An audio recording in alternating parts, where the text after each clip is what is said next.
saudaraku, bersyukur kita bisa berjumpa lagi lewat ibadah ini. Saya percaya kita memiliki Tuhan yang senantiasa setia menyertai hidup kita.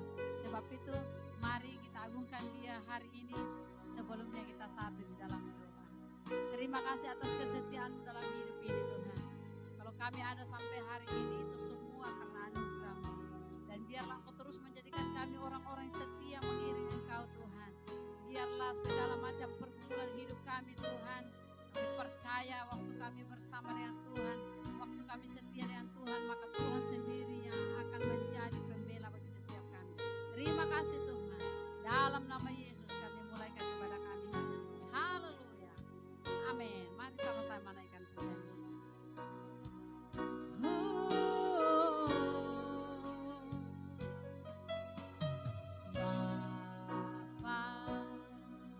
Kau setia, Bapa, Kau mulia, tenanglah jiwaku, aman bersamamu. Amin. Lebih dari harta, Kaulah segalanya.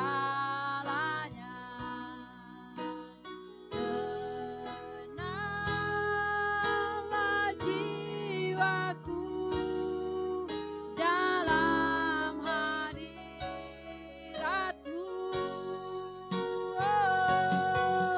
Kau tunjukkan kasih setiamu,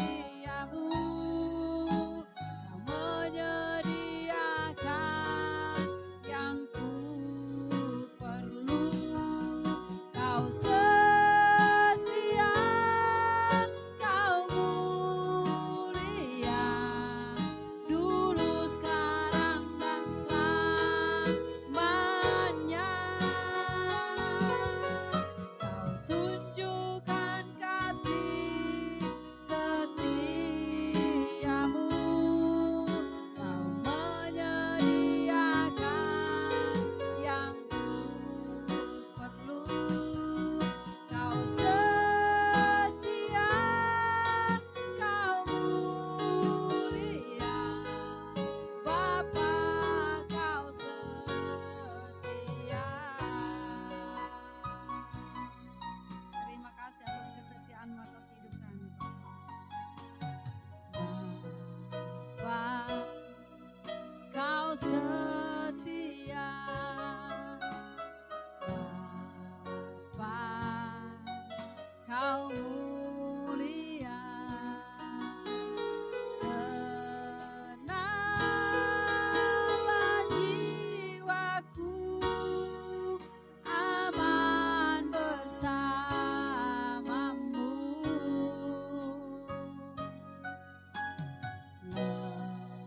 Lebih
banyak masalah tantangan yang terjadi.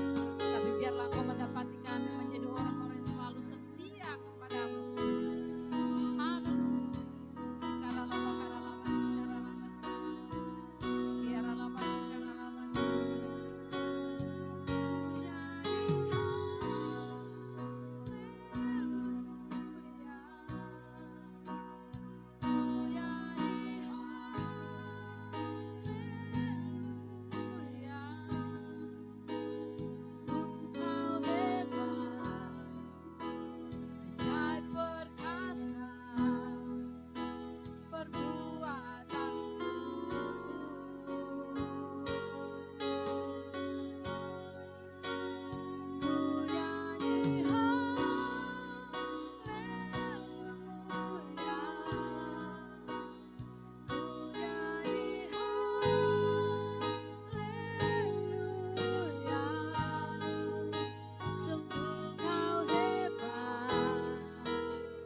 Ajaib perkasa perbuatanmu.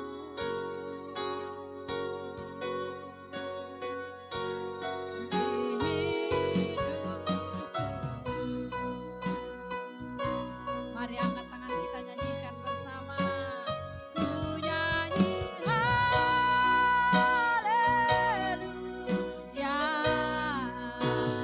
Ku nyanyi haleluya.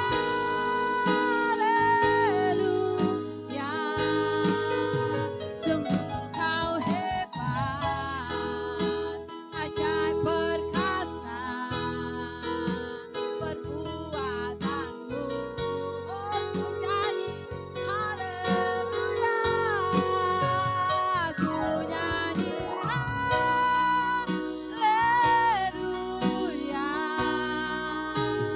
Ku nyanyi haleluya.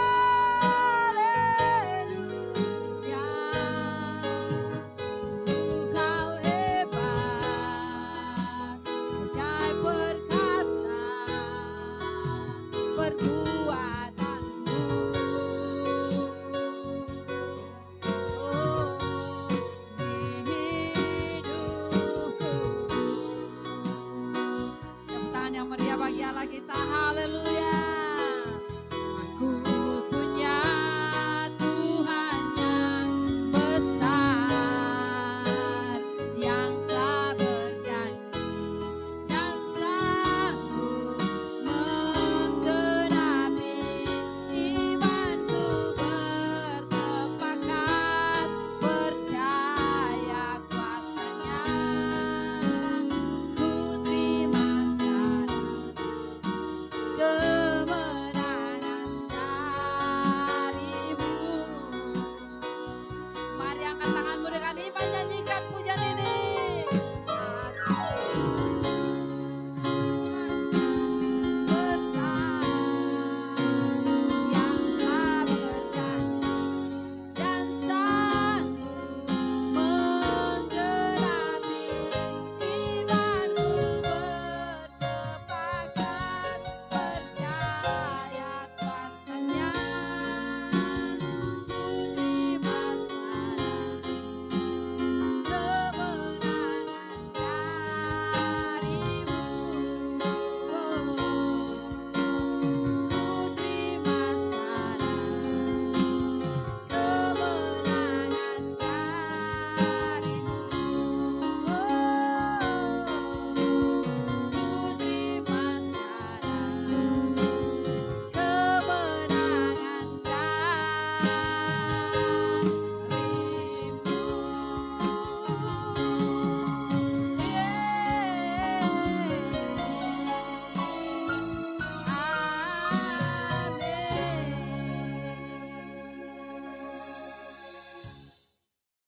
Haleluya, puji Tuhan. Saudara, kita berjumpa lagi di ibadah online LOB Ministry di minggu pertama bulan November.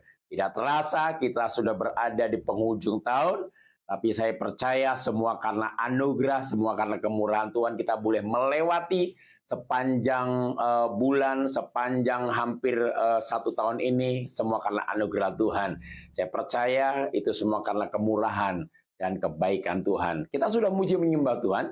tiba saatnya kita akan bersama-sama belajar firman Tuhan, karena firman Tuhan yang membuat hati kita semakin teguh di hadapan Tuhan, semakin teguh menghadapi segala tantangan, badai, kesesakan dalam kehidupan kita.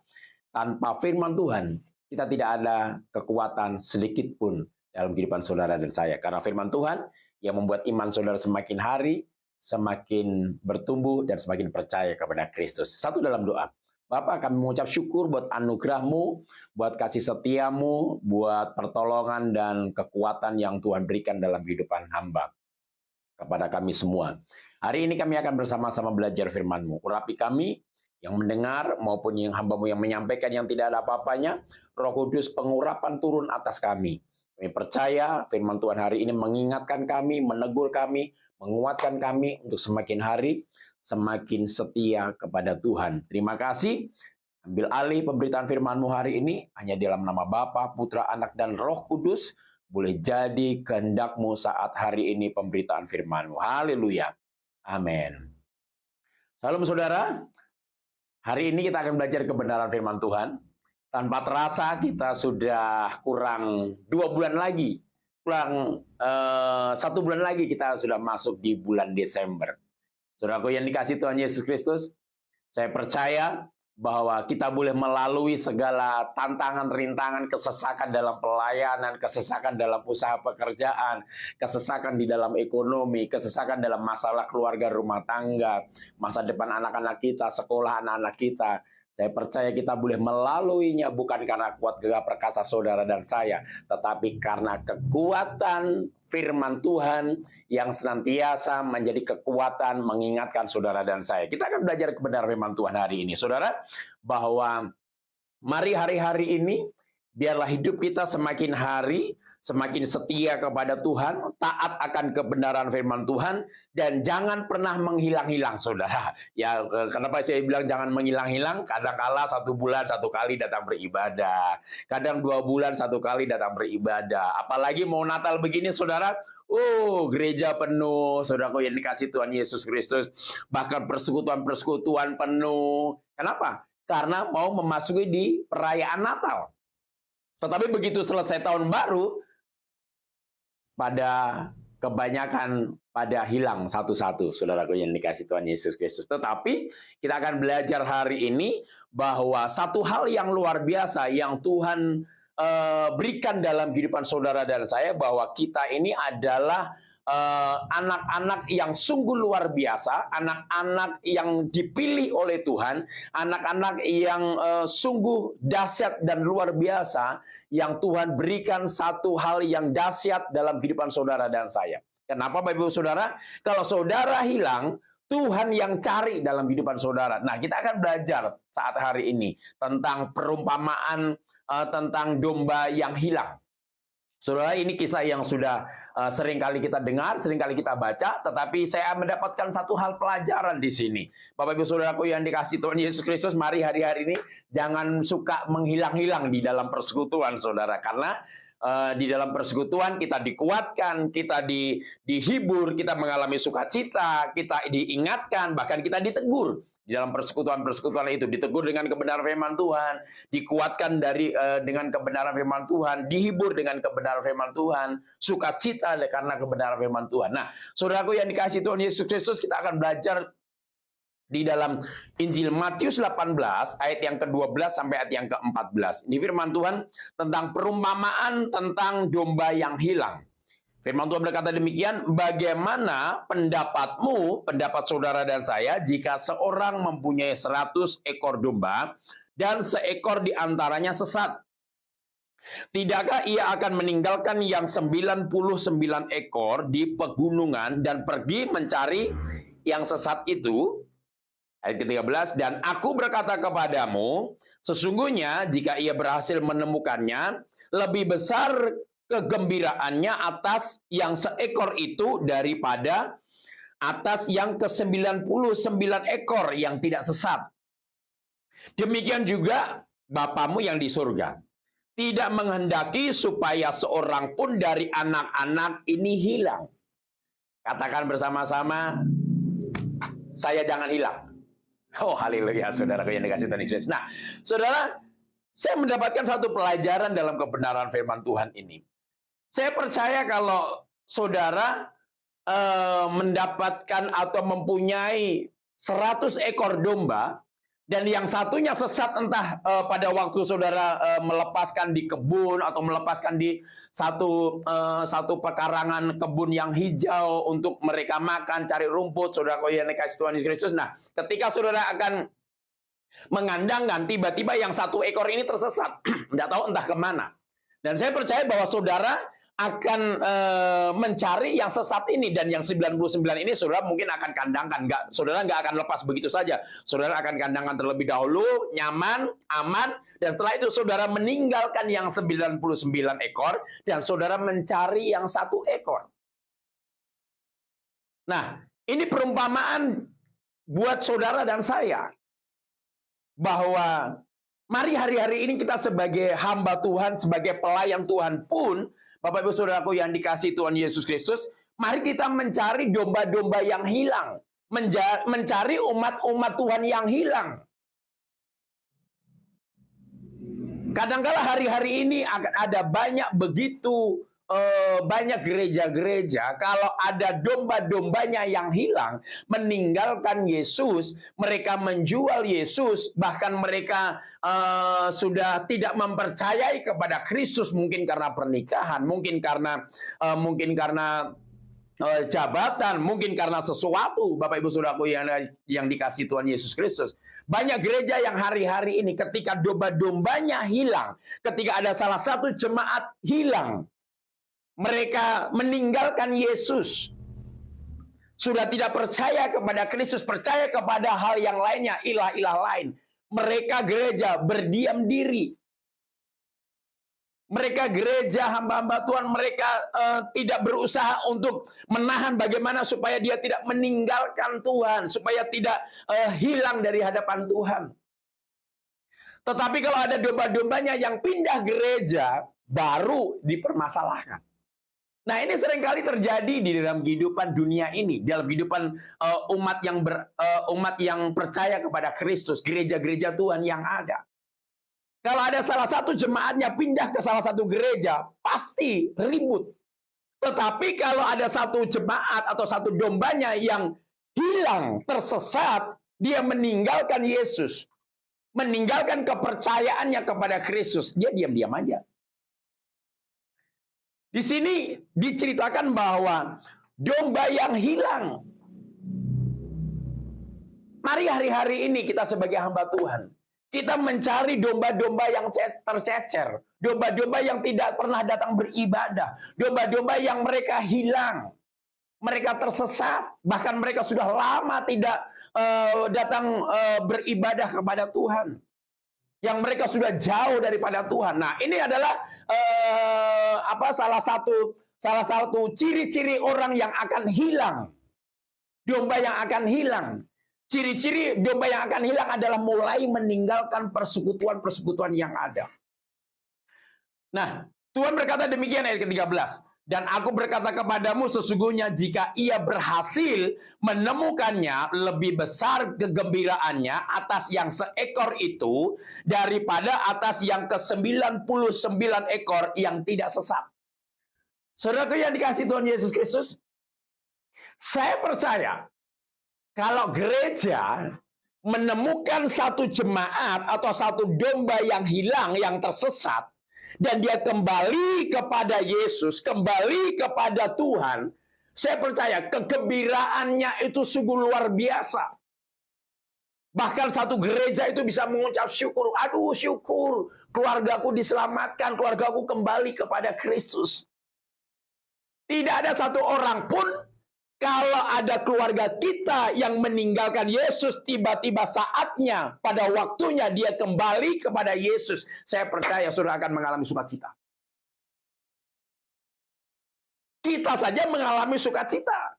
Kalau ada saudara kita yang meninggalkan Yesus, yang tersesat, yang hilang, dia kembali kepada Yesus, kita bersukacita. Apalagi yang ada di dalam kerajaan surga. Surga bersukacita, saudara. Karena di sini firman Tuhan berkata, lebih besar kegembiraannya atas yang seekor itu daripada atas yang ke-99 ekor yang tidak sesat. Kenapa yang kita bergembira yang 1 ekor, tetapi kita tidak gembira yang 99 ekor? Karena yang 99 ekor dia tidak sesat. Dan katanya dia masih ada di dalam realnya Tuhan. Dia masih setia beribadah kepada Tuhan. Nah, orang yang tersesat ini dia kembali, disitulah kita bersyukur. Disitulah kita bersuka cita. Maka dari itu Bapak Ibu Saudaraku yang dikasihi Tuhan Yesus Kristus. Hari-hari ini kita sebagai orang percaya, mari kita mempertahankan kepercayaan iman kita kepada Tuhan. Apapun modelnya masalah yang saudara hadapi. Apapun bentuknya tekanan kesesakan yang kita hadapi. Sekali Yesus tetap Yesus. Jangan pernah meninggalkan Yesus dalam kehidupan saudara dan saya. Demikian juga Bapamu yang di surga tidak menghendaki supaya seorang pun dari anak-anak ini hilang. Saudara, Bapa kita yang di surga tidak menghendaki satu orang pun hilang di hadapan Tuhan, saudaraku yang dikasihi Tuhan Yesus Kristus. Bapa tidak menghendaki supaya seorang pun dari anak-anak ini hilang. Tuhan tidak menghendaki anak-anaknya akan hilang. Kalau anak-anaknya hilang, sedih, Bapak Ibu Saudaraku yang dikasihi Tuhan Yesus Kristus. Kalau Tuhan melihat anak-anaknya satu orang jiwa saja menghilang atau sudah meninggalkan Yesus, sudah menjual Yesus, dia sedih sekali. Bapak Ibu Saudaraku yang dikasihi Tuhan Yesus Kristus, kita patut bersyukur. Kita ini adalah anaknya. Kalau kita buka kebenaran firman Tuhan di dalam Lukas 15 ayat yang ke-5. Ayat yang ke-5 sampai ayat ke-7. Firman Tuhan berkata demikian. Lukas 15 ayat yang ke-5 sampai ayat ke-7. Dan kalau ia telah menemukannya, ia meletakkannya di atas bahunya dengan gembira. Dan setibanya di rumah, ia memanggil sahabat-sahabat dan tetangga-tetangganya, serta berkata kepada mereka, bersukacitalah bersama-sama dengan aku, sebab dombaku yang hilang itu telah kutemukan. Ayat ke-7. Aku berkata kepadamu, Yesus berkata kepada orang-orang di situ, demikian juga akan ada sukacita di surga karena satu orang berdosa yang bertobat lebih daripada sukacita karena 99 orang benar yang tidak memerlukan pertobatan. Saudaraku yang dikasihi Tuhan Yesus Kristus, saya percaya kalau di dalam Matius tadi bahwa Tuhan sangat bersukacita ketika dia menemukan domba yang tersesat itu. Bahkan bukan hanya Tuhan yang bersukacita, tetapi orang-orang yang perumpamaan orang kalau kita mendapatkan satu jemaat yang hilang, kita sebagai gembala, mungkin kita sebagai pendeta, kita mungkin sebagai majelis, kalau ada satu jiwa yang hilang dan dia kembali bersama-sama dengan kita di gereja itu beribadah kepada Tuhan, saya percaya kita mengalami sukacita. Bukan hanya kita yang mengalami sukacita, tetapi surga dia bersukacita. Demikian juga akan ada sukacita di surga karena satu orang berdosa yang bertobat. Saudaraku yang dikasihi Tuhan Yesus Kristus, ini menggambarkan bahwa kita perlu setiap hari harus ada pertobatan. Supaya surga terus ada sukacita. Kalau surga ada sukacita, maka sukacita itu akan mengalir dalam kehidupan kita juga. Ingat Bapak Ibu Saudaraku yang dikasihi Tuhan Yesus Kristus. Kita ini adalah anak yang dipilih oleh Tuhan menjadi pengikutnya. Kita bersyukur kalau saudara anak berarti saudara dan saya diprioritaskan. Diutamakan. Apa yang menjadi keperluan, kebutuhan saudara, saya percaya Tuhan akan utamakan dalam kehidupan saudara. Karena kita ini anak. Saya percaya bahwa tidak ada seorang bapa yang dia memberikan sesuatu kepada orang lain dibanding kepada anaknya. Pasti dia mengutamakan anaknya terlebih dahulu.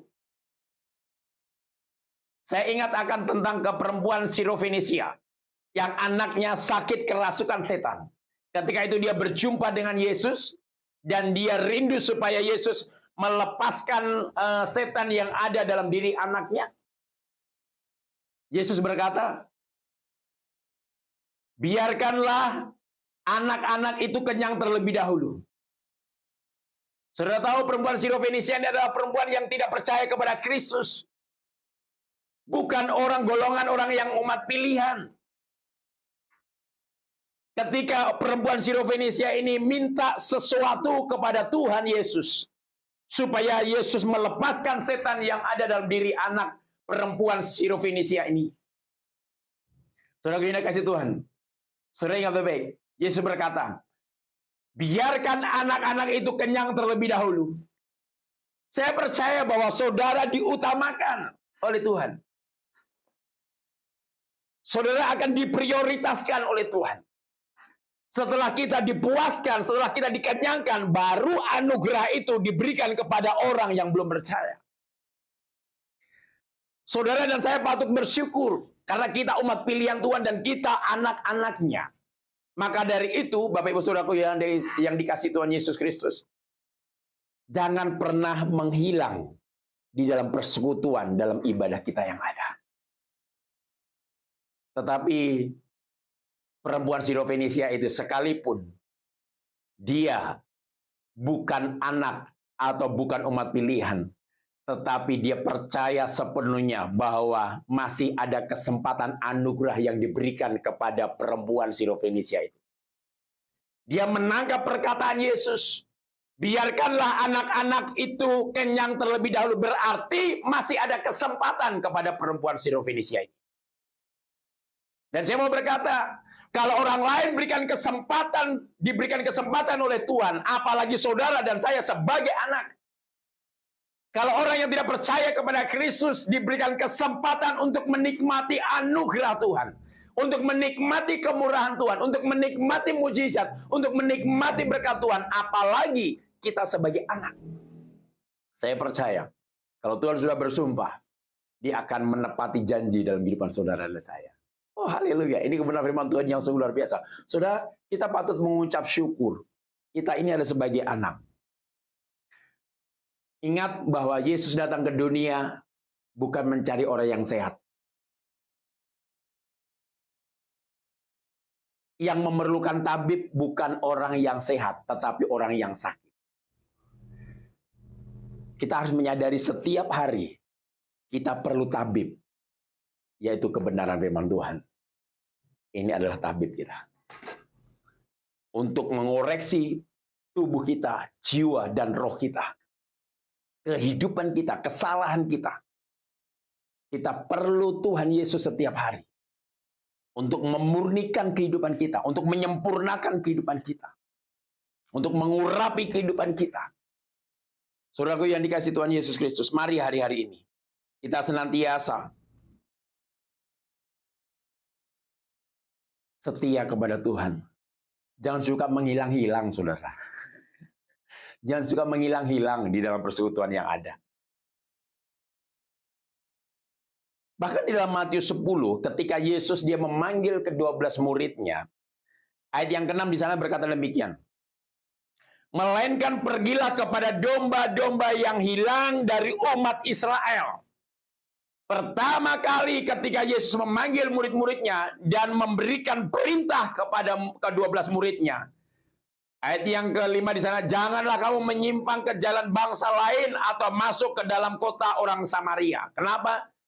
Saudara yang dikasih Tuhan Yesus Kristus, kenapa Yesus berpesan kepada ke-12 muridnya? Pada awal pertama kali perintah yang Tuhan berikan kepada murid-muridnya. Pada waktu itu, murid-muridnya imannya belum terlalu kuat. Maka Yesus melarang. Pertama kali Yesus melarang murid-muridnya pergi ke Samaria. Pada saat Yesus memerintahkan yang pertama kali. Karena Samaria, dia menyembah Allah, tapi juga menyembah berhala-berhala yang lainnya. Nah, kalau iman kita tidak kuat, maka dia akan terpengaruh dengan orang-orang Samaria. Sama seperti saudara dan saya.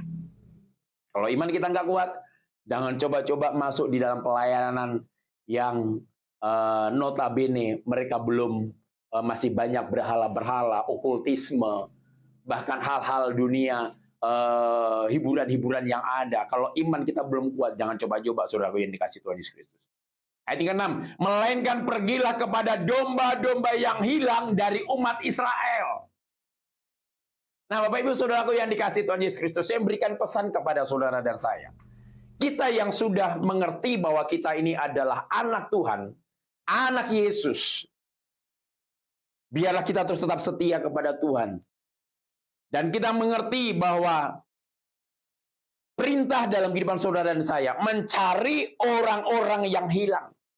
Orang yang sudah percaya Kristus meninggalkan Yesus. Itu yang utama. Melainkan pergilah kepada domba-domba yang hilang dari umat Israel.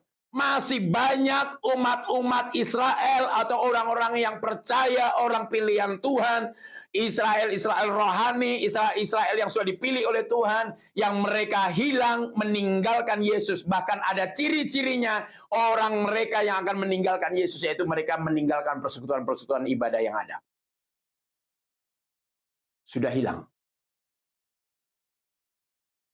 Yang menjadi pertanyaannya, adakah hari-hari ini kita sebagai orang percaya atau gereja-gereja mencari orang yang hilang? Kalau ada jemaat atau domba yang pindah ke gereja atau tempat ibadah yang lainnya sama-sama mencari Yesus, saudara, jangan ribut. Tetapi ributlah ketika ada jemaat yang meninggalkan Yesus dan dia tersesat. Baru kita harus menggebrak, harus kita mencari mereka. Kalau ada domba-domba yang mereka datang beribadah ke tempat lain atau beribadah memuji menyembah di tempat lain, ya biarkan mereka. Kenapa? Karena sama. Yesus yang sembah. Kecuali kalau bukan Yesus yang sembah, baru kita cari mereka. Ada banyak sekarang hari ini, kalau ada jemaat atau domba yang hilang, meninggalkan Yesus, diam saja. Saya mau berpesan kepada kita semuanya, jangan suka menghilang dalam persekutuan. Saudara di mana saja, ketika saudara bepergian, saudara mungkin sedang rekreasi atau liburan, di mana saja saudara sempatkan untuk bersekutu, beribadah kepada Tuhan. Beribadah rame-rame, berjemaat, dan juga bersekutu secara pribadi kepada Tuhan. Tuhan Yesus memberkati. Saya mau berpesan, saudara adalah orang yang dipilih oleh Tuhan. Saudara adalah anak, dan saudara pasti diprioritaskan oleh Tuhan. Tuhan Yesus memberkati. Kita satu dalam doa. Bapa, kami ucap syukur buat kebaikan-Mu saat hari ini. Terima kasih buat anugerah-Mu, terima kasih buat kasih setia-Mu. Saat hari ini, hamba berdoa bagi setiap umat-Mu. Tuhan, kami percaya buat mereka semakin hari, semakin setia kepada Engkau. Apapun yang mereka hadapi, apapun yang mereka alami, mereka terus tetap percaya kepada Engkau dan tidak akan pernah meninggalkan Engkau sedetik pun Tuhan. Sekali Yesus, selama-lamanya akan tetap percaya kepada Yesus. Berkati bangsa dan negara, Bapak Presiden Prabowo Subianto dan juga Bapak Gibran sebagai wakilnya, para menteri yang ada. Kami berdoa dalam nama Yesus, Tuhan urapi pemerintahan Indonesia, pulih dari segala sesuatunya Tuhan. Pulih dari segala ekonomi, pulih dari segala keamanan yang ada Tuhan. Tuhan amankan bangsa Indonesia. Pilkada, pilgub, bahkan pilwali, pil bupati Tuhan, kami menyerahkan semuanya dalam tangan-Mu. Yang percaya Tuhan, pilih setiap orang-orang yang takut akan Tuhan, mengayomi masyarakat, mengayomi semua lintas agama yang ada. Terima kasih, hamba selesai menyampaikan isi hati-Mu, tetapi ada satu hal yang tidak pernah selesai dengan kami, yaitu Roh Kudus yang terus mengurapi kami semuanya. Terima kasih, biarlah berkat Abraham, Ishak, dan Yakub, penyertaan daripada Tuhan Yesus, penghiburan daripada Roh Kudus, mulai hari ini menyertai, memberkati kehidupan saudara dan saya. Dalam nama Yesus, terimalah berkat Tuhan. Haleluya. Amin. Selamat hari Minggu, Tuhan Yesus memberkati.